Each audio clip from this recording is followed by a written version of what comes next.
Today's widget is SafeArea. A SafeArea is the widget that gives sufficient padding to avoid the status bar and notch display area. Here I'm creating a column whose first child is an image, putting a network image into it, wrapping it into a sized box with a height of 400.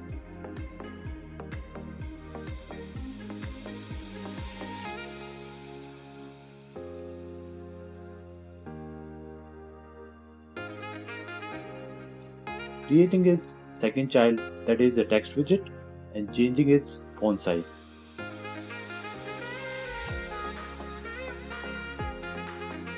Putting text into center and giving it some padding. Now putting the image URL,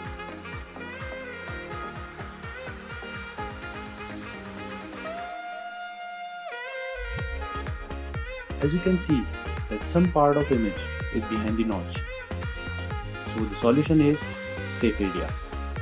Wrapping the entire column into SafeArea and you are done.